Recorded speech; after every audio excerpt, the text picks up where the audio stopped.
First, they bring leadership experience from across China, from China's pace-setting cities like Shanghai and Beijing to remote and much less developed regions like Qinghai and Shanxi, a major inland city like Chongqing, a coastal province, Guangdong, and a border province, Heilongjiang. The seven leaders do have something in common. They all started at the grassroots level and spent decades working their way up. They all have university degrees, many have advanced degrees. They're all in their 60s. The average age of the new lineup is 62.9. Now let's take a closer look. President and General Secretary Xi really needs little introduction. In his first 5 years as party General Secretary, he became one of the most recognizable political figures in the world. Now, Premier Li continues as second in line in the Standing Committee. Third is Zhanshu. Like President Xi, Li served as a counting official in northern Hebei province and later worked in northeastern China's Heilongjiang and southwestern Guizhou provinces, which was one of the poorest areas of China.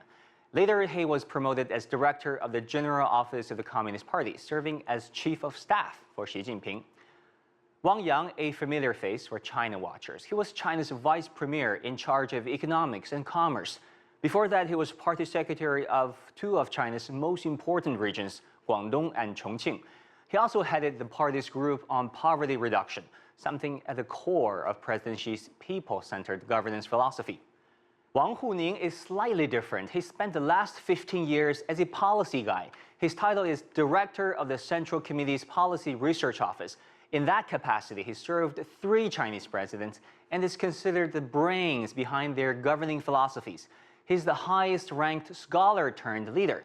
At 30, he was already a law professor with Fudan University.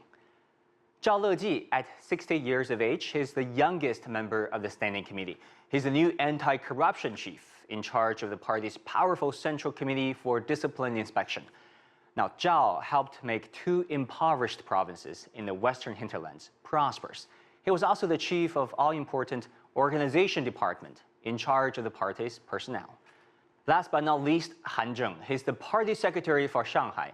He spent his career there, first managing a shoe factory, then leading the economic revitalization for one of Shanghai's main districts. Then he became the city's mayor in 2003. An economist by training, hopes are that he will bring the Shanghai touch to the nation's growth policies in China's new era. So this is a look at the new Politburo Standing Committee.